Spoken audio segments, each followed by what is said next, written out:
Hello, this is TheHarboring Light. I'm Mary. I give a conservative perspective about the world around me. Excuse the roosters in the background, hens, where we have those. So, excuse that in the background. So, feedback is greatly important. Please feel free to give comments either through email, Substack, X, and of course, fill those comments on YouTube. Be greatly appreciated. And I can't reiterate this again. It's unfortunate with how things go with the algorithm on YouTube. And please let me know if it was any dirty bird content, you know what I mean, X-rated content suggested my channel. Please let me know about that, because I've been flagging it down, and that's not what I'm about, and I don't want my stuff associated with that. So keep that in mind, and I would greatly appreciate it. All right, so this episode centers around the origin and the aspects of banshees and how they're seen in society. And I'm also going to give my feedback on this. Piper. Okay, sweetie. Piper, hold on. Hey, let's be quiet for a minute, okay? Sorry about that. My daughter's playing. And I'm also going to give my commentary about how, the concept or the aspect of Banshee being in a biblical setting with Lilith. All right, so here we go.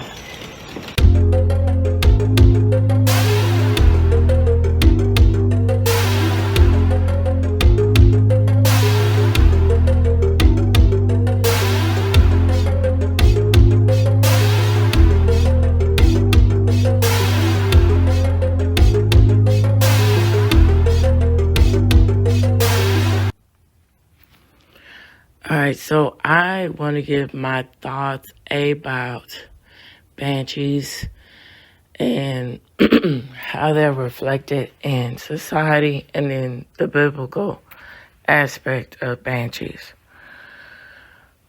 All right, so initially, the introduction of a banshee was just, as a kid, and then understanding more about it, in teen years and adulthood. So that is this really scary woman walking about and pretty much being a demon. And so getting older and understanding more and more about it,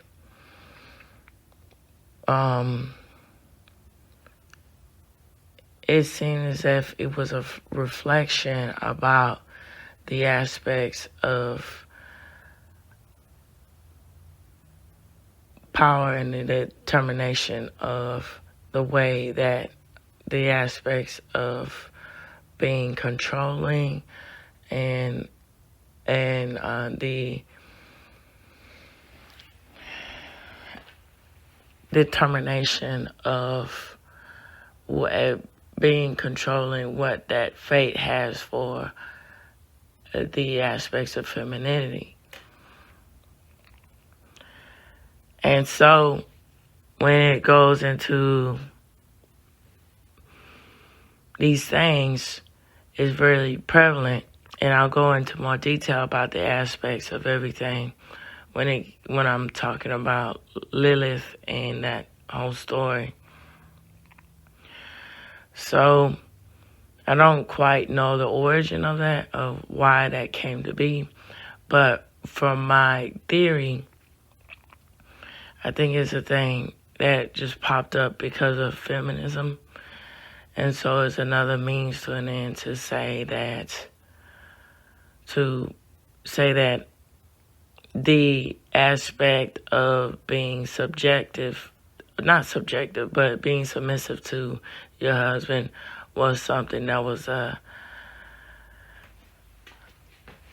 thing that wasn't really in the divine order, It was something that, again, trying to humanize or trying to make it seem as if that's something that is weak or something that's negative, a negative connotation to be submissive to your husband.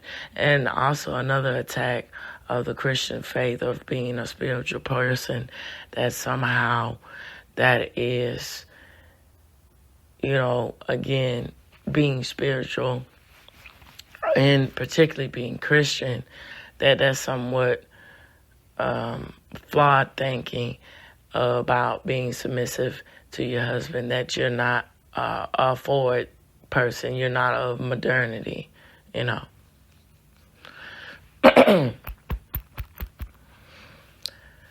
With that being said, I'm going to go into all the details about the Banshee. And forgive my throat, I'm a bit under the weather. The weather here keeps changing. It's hot, cold, and it's the whole thing. But I digress. So, here we go. Okay, so first I'm going to read the AI response of the term Banshee and its origin. And then I'm going to go into an actual source and the details about banshees. So it says, according to Irish folklore, the banshee is a female spirit who appears to certain families as an omen of death. The origin of the banshee is surrounded in mystery, but various theories and legends have emerged over time. Early 8th century theory. One theory suggests that the banshee originated in the early 8th century when Irish women would lament the passing of warriors or soldiers with mournful songs. These women were allegedly offered alcohol as payment, which was considered contradictory to Christian values by the Irish Church. As a punishment, these women were said to have been transformed into banshees, forever doomed to wail and mourn the deaths of their kin. Another theory connects the banshee to the fairy folklore of Ireland. In Irish mythology, the Danann, believe the pronunciation of that, a group of supernatural beings, were said to have been driven underground by the Malsayans. Over time, these fairies were believed to have evolved into the various types of fairies and spirits, including the banshee. The banshee is sometimes referred to as a woman of the fairy mounds or fairy woman, suggesting a connection to this supernatural realm. So, Gaelic origins. The term banshee itself comes from the Irish language, with being sea, meaning women of the fairy mound or fairy woman. The Gaelic origin is reflecting in the various regional accounts of the banshee's appearance and behavior, which often differ in detail but share a common thread of supernatural mourning. All right, so family associations. Traditionally, the banshee is said to appear to specific families, particularly those of ancient Irish stock, such as the O'Neills, O'Donnells, O'Connors, and O'Learys. So according to legend, the banshee could not lament over individuals of Saxon or Norman descent who came to Ireland later. The family association is reflected in the surnames associated with banshee, which often have the O or Mick or Mac prefix, according to the origin. So shape-shifting and mythological significance. Some theorists propose that the banshee was originally a goddess with power over the life and death, capable of shape-shifting. This mythological significance is reflected in the accounts of banshees transforming into various forms, such as birds or giantess. This aspect of the banshee's nature may have been influenced by the Irish mythological tradition, which features numerous examples of shape-shifting heroes and gods. In summary, the origin of the banshee is a complex and multifaceted phenomenon drawing from Irish folklore, fairy mythology, and Gaelic language and culture. While various theories and legends have emerged over time, the Banshee remains an integral part of Irish folklore, symbolizing the mysterious and often eerie connection between the supernatural and the mortal world. And the sources I will read off for you that is connected to this AI-generated explanation is Connolly Cover, Britannica.com, the Irish Road Trip, and the Irish Myths, and Wikipedia.org, just to name off a few. All right, so I'm going to give my afterthoughts about all of this and then get into the details of the matter of the source that I found about banshees. Mommy. And of course, these sources will be provided for you in this episode. All right, so Banshee, being an Irish and other Celtic folklore whose mournful keening or walking, screaming, or lamentation at night was believed to foretell the death of a member of the family of the person who heard the spirit. And this is the more detailed version source instead of the AI version. So families of pure Irish descent, the Welsh counterpart, the Grachi Rebekin, Witch of Rebekin, is visited only the families of the Welsh stock. So the Scottish novelist Sir Walter Scott mentioned the belief in a kind of banshee or household spirit in certain Highland families. So Gaelic, people of the goddess Danu, in the Celtic mythology, were in the habitation of Ireland before the arrival of the Mycenaeans, the ancestors of the modern Irish. They were said to have been skilled in magic. And the earliest reference to them relates that after they were banished from heaven because of their knowledge, they descended on Ireland in a cloud of mist.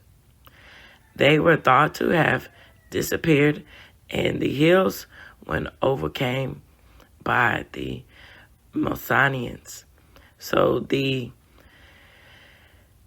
Lebar Book of the Invasions is a fictitious history of Ireland from the earliest times. It treats them as actual people, and they were so regarded by native historians up to the 17th century.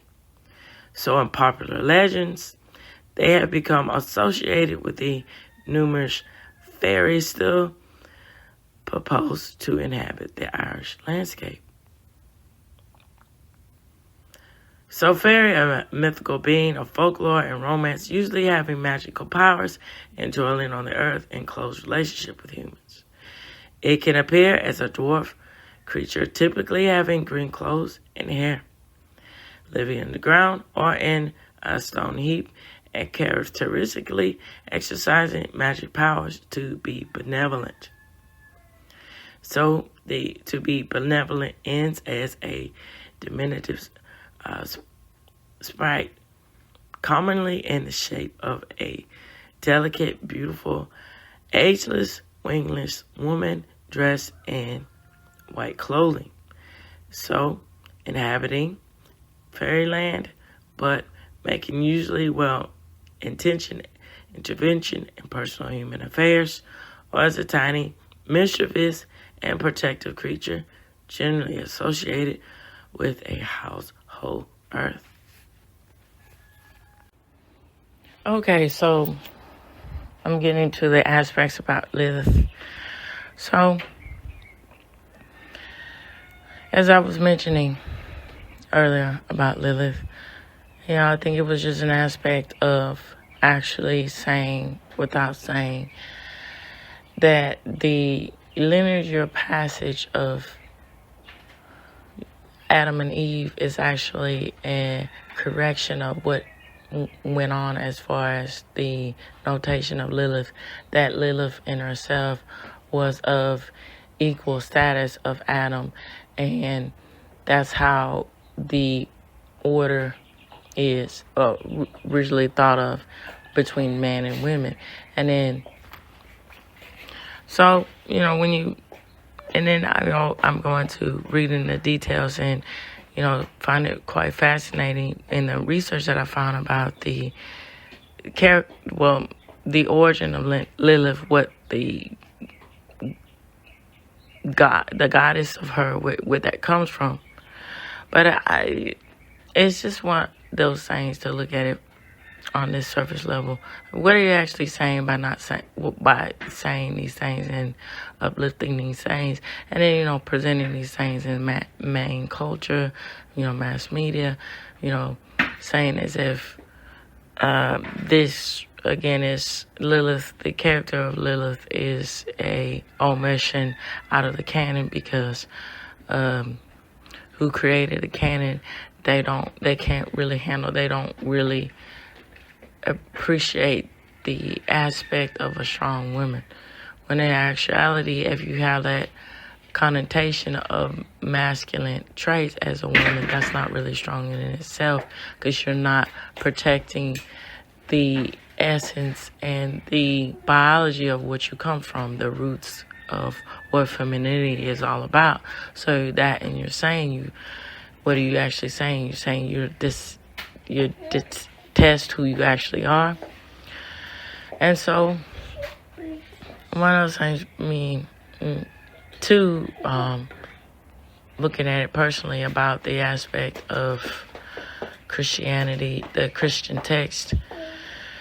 So it's one of those things it's odd when people take, there's some things you take literally in the Bible, some things you just don't. You just see it as a metaphor, and then you recount and you think about the aspects too, which is very helpful, which a lot of, it's just it's understandable as part of the, human condition, but to not see things take things in account for what they were working with at the time, and then use that as another regulation of how to understand the Bible. And then also, these things too is something that really take into account when you're hashing out things as far as time and the aspects of the lineage and the genealogy of all the people that are in the Bible. So with that being said, I'm going to go into the details about Lilith. The source, of course, will be provided for you in this episode. So it says, for 4,000 years, Lilith has wandered the earth, figuring the mythic imaginations of writers, artists, and poets. Her dark origins lie in Babylonian, the terminology of this, demonology, really. And incantations were used to counter the sinister powers of this winged spirit who preyed on pregnant women and infants.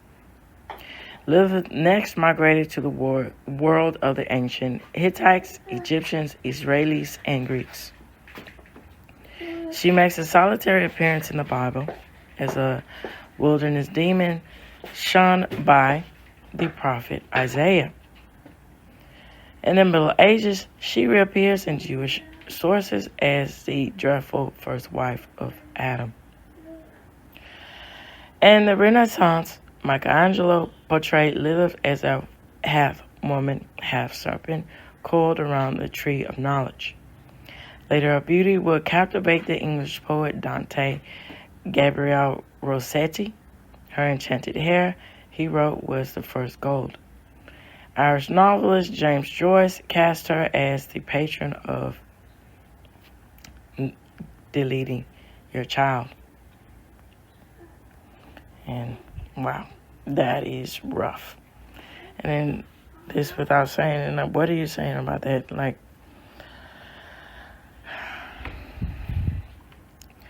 and with the whole aspects of that, with to put such things together. It's, it's sacrilegious in itself. If you break it down with the act of,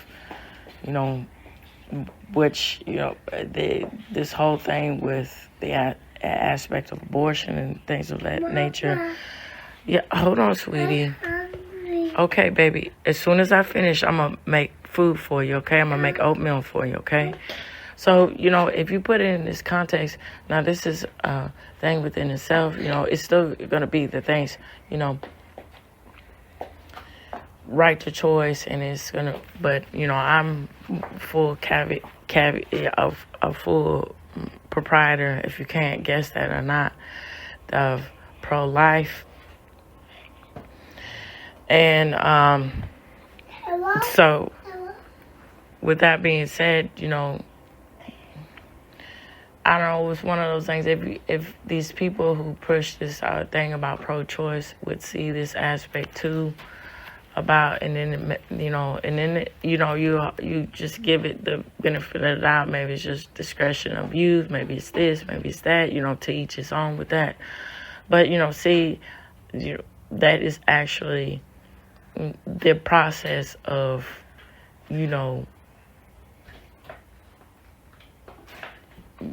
murder, really, doing that, take that into consideration about it, then, these things won't be so lightly touched or lightly portrayed in society. And then it's also interesting with the aspect of this too, that the most extreme circumstances in the cases of abortion is suitable for women's rights or women's protection. But even in that, think about the aspect of being gentle to life, still being cradling and understanding of life. That's, I don't know. But with that being said, that's a word for thought there. So let's get into the other aspects. So modern feminists celebrate her bold struggle for independence from Adam. Her name appears as the title of Jewish Woman magazine and the National Literacy Program, an annual music festival that denotates its profits to battered women's shelters and breast cancer. So research institutes is called the Lilith Fair. In most manifestations of her myth, Lilith represents chaos, seduction, and ungodliness. Yet in every goss, Lilith has cast a spell on humankind. The ancient name Lilith derives from a Sumerian word for female demons or wind spirits, and dwells in the desert lands and open country spaces, and is especially dangerous to pregnant women and infants. And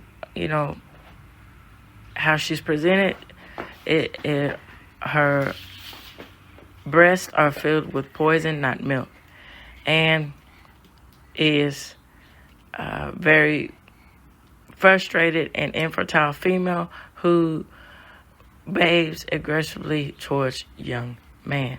So the notation of that. So the other surviving mention of Lilith's name appeared in Gilgamesh and with the Hulupip tree, a Sumerian epic poem found in the tablet of the Ur and dating from approximately 2000 BCE. So the mighty ruler Gilgamesh is the world's first literary hero. He boldly slays monsters and vainly searches for the secret to eternal life. In one episode, after heaven and earth had separated and man had been created, Gilgamesh rushes to assist Inanna, a goddess of erotic love and war. In a garden near the Euphrates River, Inanna lovingly tends a willow, and the willow with the Hulupip tree, the wood of which she hopes to fashion into a throne and bed for herself. So Inanna's plan are nearly thawed. However, when a dastardly, possession of the tree comes, the villain is Lilith. So to her charging, found herself unable to realize her hopes, for in the meantime a dragon had set up its nest at the base of the tree, causing the zoo bird to fly to the mountains and a terrified Lilith to flee to the desert. So in the 1930s, scholars identified this voluptuous woman as this terracotta plaque called the Burney relief, and the Babylonian demoness Lilith. Today, the figure is generally identified as the goddess of love and war, known as Inanna of the Syrians and the Ishtar and the latter Akkadians. So both characters are the feature in the poem Gilgamesh, as I was saying. So in the King James Version, Lilith is translated as a screeching owl, apparently alluding to the demon's night flights in search of prey. Originating about the same time the Gilgamesh epic is a terracotta plaque of this, and she stands atop, and I'm going into more details about this, so you know even more about the plaque. So she stands atop two lions and between the two owls, apparently bending them to her will. So Lilith's association with the owl is a predatory and a nocturnal bird, begs a connection to the flight of night terrors.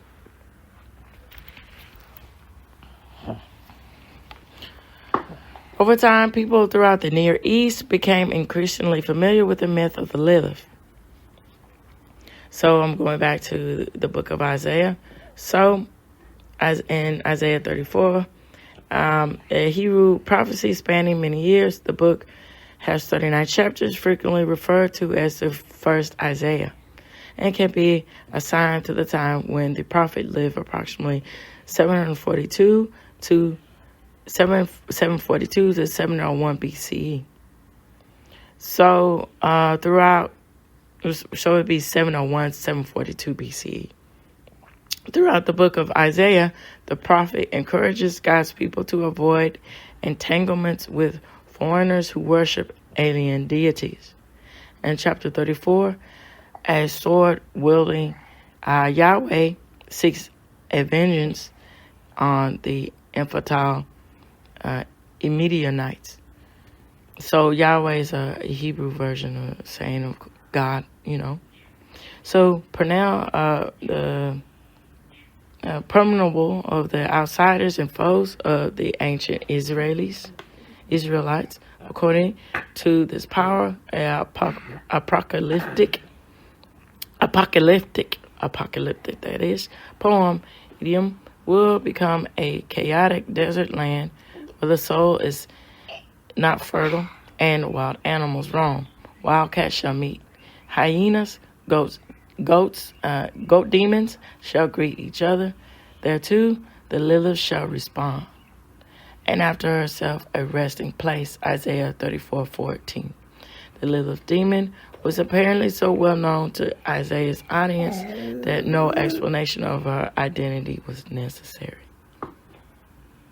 So the Isaiah passage lacks specifics in describing Lilith, but it locates her in this place. So the Bible version thus links Lilith directly to the demon of Gilgamesh, of the Gilgamesh epic, who flees to the desert. So the wilderness traditionally symbolizes mental and physical barrenness, and is a place where creativity and life itself are easily exhausted. Lilith, the feminine opposite of masculine order, is banished from fertile territory and exiled to barren wasteland. So, English translator of Isaiah 34:14 sometimes lack confidence in the reader's knowledge of Babylonian demonology about this. So the King James Bible prose reading rendition of the poem translates the Lilith as the screech owl, recalling the ominous bird-like qualities of the Babylonian she-demon. The revised standard version picks up on her nocturnal habits and tags her the night hag instead of the Lilith, while in 1917 Jewish publication of Society's Holy Scripture calls her the night monster.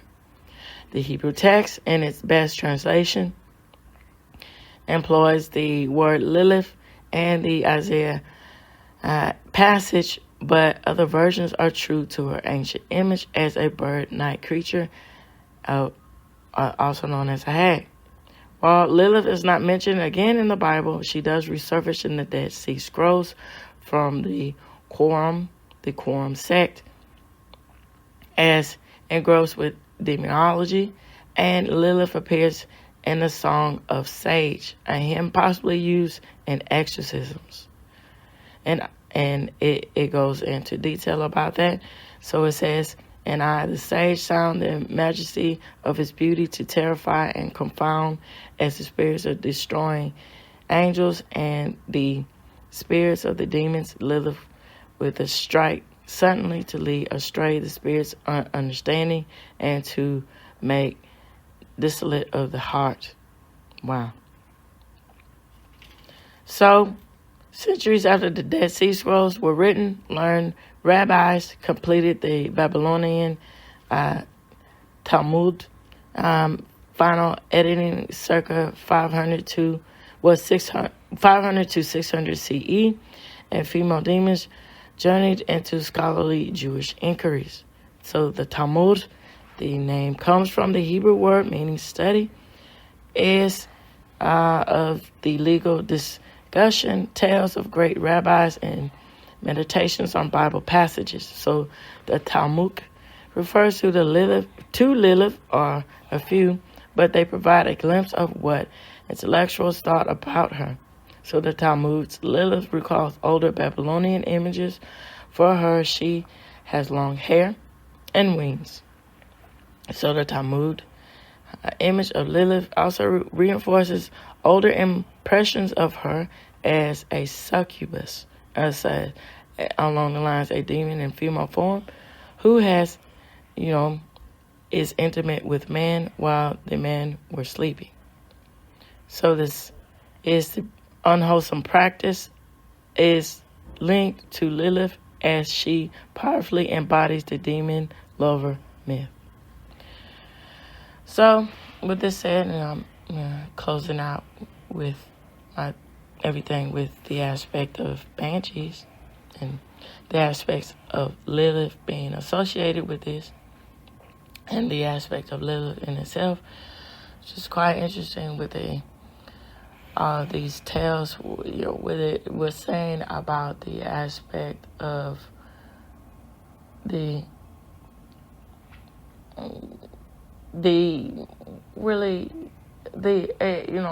going to the biblical proverbs, where Jesus said, you reap what you sow, which is, associated with Jesus. I believe he said that, but, association with Jesus. And the aspect of, put it in this context, you put out there into the universe, and it comes back to you. So and better when good or worse, in this case worse, it'll come back to you. And it's really something to think about also with the aspect and the lineage of how mythology is seen and thought of, and how it connects to the aspect of horror, and the aspect of what we think about when images conjure in our minds about Halloween too. So I'd like to know what you all think about this episode, and then also particularly with the aspect of the lineage of the Irish and the Celtic tellings of banshees, and going on to the aspects of Lilith too, in society, and the biblical aspect of Lilith too, connecting that in the terms of, accounts about this. And then also with, other civilizations and the aspect of Babylonia and all of these things. So feel free to either email me, find me on Substack, make comments on Substack, make comments on X, and of course fill up those comments in YouTube. It'd be greatly appreciated. All right, so this reaches the end of the Harboring Light. Tune in, turn up, and absolutely take care out there. Bye-bye for now.